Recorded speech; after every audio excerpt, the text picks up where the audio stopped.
بسم الله الرحمن الرحيم. السلام عليكم ورحمة الله وبركاته. النهاردة هنعمل للغدا أكلة خفيفة كده ومحبوبة والمصريين كلها بيحبوها، وهي دايما مرتبطة بعيد الأضحى، اللي هي الفتة المصري بتاعتنا الجميلة دي. بس طبعا بما ان اللحمة وصلت 240 و270 و200 وحاجات، زي ما قلت لكم انا مش بستخدم غير اللحمة الجملي. اللحمة الجملي فقط لا غير. سعرها 180 جنيه وفي منتهى الروعة. عايزه اقول لك ان انا حطاها من حوالي، فكيتها الصبح حطيتها حوالي من حوالي نص ساعه وداخله على تسويه. حطلها زي ما انت شايفه بصل وجزر وطماطم وورق لورا وحبهان وحته جوز الطيب، وسايباها بتستوي وموطيه النار عليها لان المفروض تستوي على نار هاديه. طبعا المكون الاولاني والاساسي في الفته هو اللحمه. المكون الثاني اللي هو مهم جدا الصلصه بتاعه الفته. هقولك على كام تركه فيها كده حلوه قوي وبتدي طعم في الفته ملهاش حل. انا طبعا بعمل الصلصه دي لان الحله الصغيره مشغوله كلها، فمش هينفع اعمل في حله كبيره. الكزرونه فيها ربع بصلايه مبشوره وحته سمنه بلدي، وهحاول اشوحها دايما. وانتي بتشوحي البصل حطي شويه الملح على اساس ما تتحرقش منك. البصل لا بيخلي الشعريه ولا الثوم ولا الحاجات دي كلها تتحرق. الحاجه الثالثه ده العيش. انا مش بحمص العيش في الفرن، بحمصه على البوتاجاز. بخلي نار هاديه عليه، بقصقصه كده او بقطعه بالسكينه حتى لو كان طري، وبحطه على البوتاجاز على عين هاديه. ولما يخش على احمرار كده بحط له حته سمنه بلدي، ولو ده مبدئيا حته سمنه بلدي، وقلبه فيها بيبقى طعمه خرافه. عايزه تحط عليه اي توابل، حط شويه فلفل اسمر صغيرين وشويه كزبره وبس، ما تحطيش حاجه تاني عليها. هتحمر البصله وهكمل لكم. البصله بتتشوح داخله على تسويه. هبدا احط حته تومه، والثوم اساسي عشان اسمها فته بالخل والثوم. هحط شويه ثوم وهقلب تتشوح بس شويه، وانا القوطه ضرباها اصفيها عليها.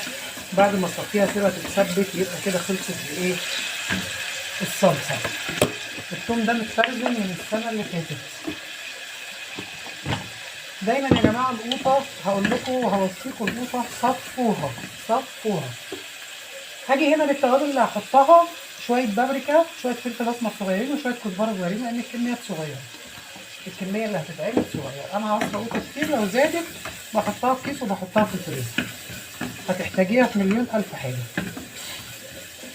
وعلى فكره لو اتبقت منك صلصه من دي كتيره من الفته واتاكلت، الفته واتبقى صلصه تقدري تحطيها في اي اكل، مش بيبان فيها الخل نهائي، لان جربتها لقيته مش بيبان في الفته لا في اي طبيخ لما بتحطيها. لان انا كملتها مره، كان عندي كيس كده فحطيته على اكل، فحسيت اول ما حطيته على الطماطم التانية ما كانش فيه قوطه اكمل، فحطيت الكيس دوت كان في الفريزر، ما بانش ليه اي ريحه في الخل نهائي. تمام. يبقى كده حطينا بصلايه، ربع بصلايه ومعلقه توم تعتبر، واللهم صل على النبي احسن عليه الصلاه والسلام، والسمنه سمنه بلدي عشان يبان طعمها حلو قوي. واللهم صل على النبي، اللهم صل وسلم وبارك عليه. والتوابل اللي احنا حطيناها: كزبره وفلفل اسمر وبابريكا. عشان الطماطم انا بجيبها جامده شويه، فاحيانا بتبقى خضراء، لما بلاقيها رخيصه وحلوه بجيب كميه اركنها في الدرج بتاع الثلاجه، فبتبقى تقعد معايا فتره، فساعات بتبقى لسه جامده كده او مصفره او حاجه، فالبابريكا بتديها اللون الغامق. هنا بحط الخل، وده برضو عامل اساسي في موضوع الفته. حوالي معلقتين 3 خل، انا بس عشان محمد الزول كل مره واحده بتحصل مني معجزات فيها. وهنجيب الطماطم ونصفيها، الطماطم مضروبه.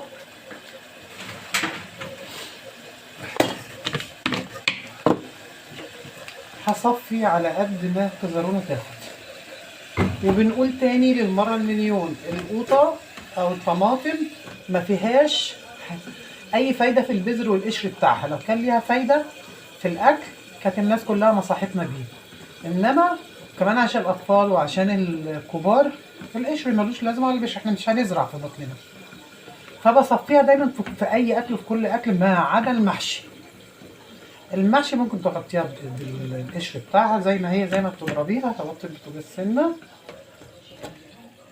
لسه تاخد تاني، لان على ما تستوي جامد وتتسبك هتبقى كميه قليله، فانا عامله اكتر من نص كيلو.